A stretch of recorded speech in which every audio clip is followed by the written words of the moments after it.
Bonjour à tous et bienvenue, vous regardez 6 minutes chrono, le rendez-vous quotidien de la rédaction de Lyon Capital. Et aujourd'hui on accueille Alexandre Vincendet, bonjour. Bonjour. Alors vous êtes député LR, président aussi de la Fédération du Rhône, des Républicains.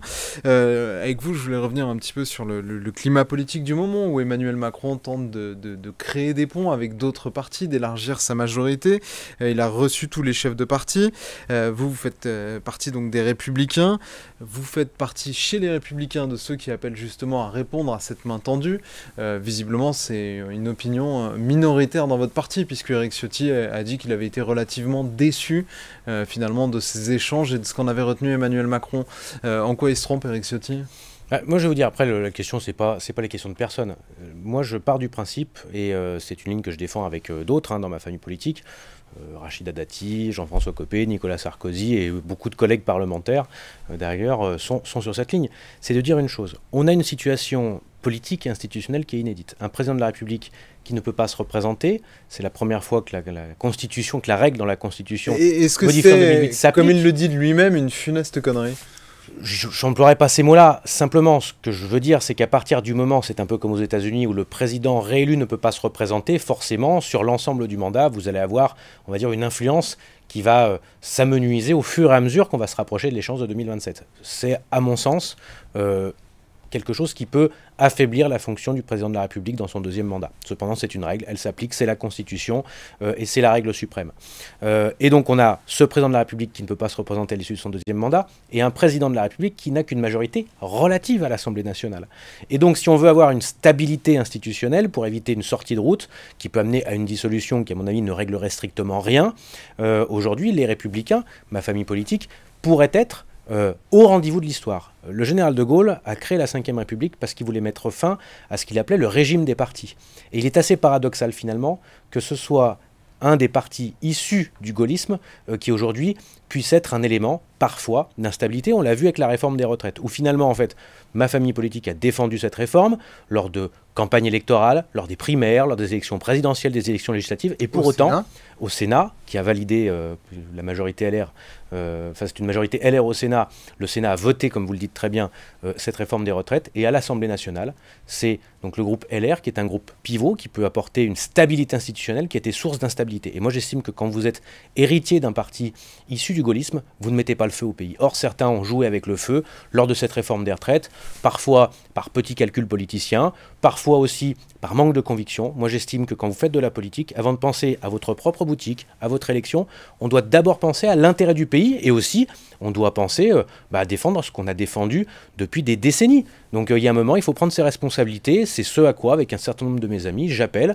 On est peut-être aujourd'hui minoritaire, mais qui sait, vous savez, des fois il faut commencer minoritaire pour finir majoritaire. Et quelles sont les grandes différences aujourd'hui sur la ligne politique entre les Républicains et Renaissance, la majorité présidentielle, puisqu'on dit que la majorité présidentielle se déporte de plus en plus sur la droite, que l'époque du en même temps a un peu vécu et qu'on est aujourd'hui beaucoup plus sur la jambe droite que la jambe gauche. Il y a une chose qui est sûre, c'est que depuis le début de cette mandature, depuis 2022, si vous regardez beaucoup de textes, si ce n'est la quasi-totalité des projets de loi qui sont votés au Parlement et donc à l'Assemblée nationale, ils le sont avec l'appui des Républicains qui donc permettent de faire passer les textes.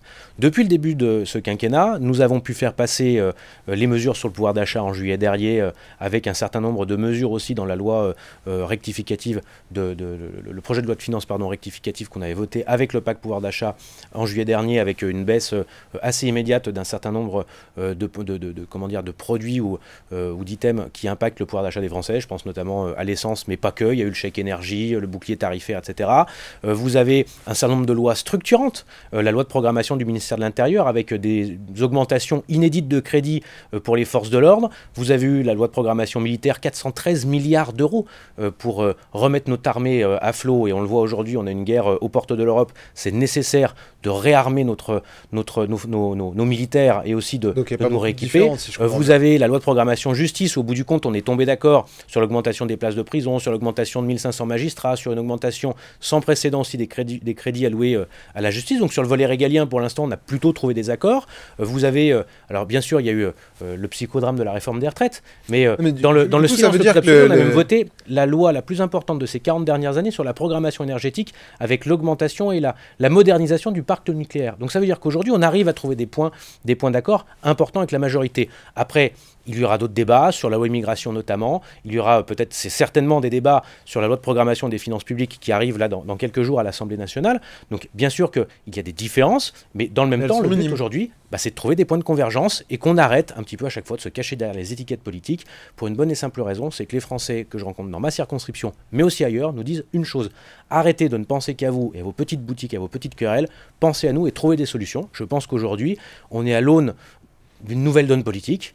Et au-delà de ça, il faut penser un petit peu au pays et un petit peu moins au parti. Cette nouvelle donne, elle se prépare, comme vous l'évoquiez, du fait qu'Emmanuel Macron ne puisse pas se représenter. Tout le monde a 2027 en tête.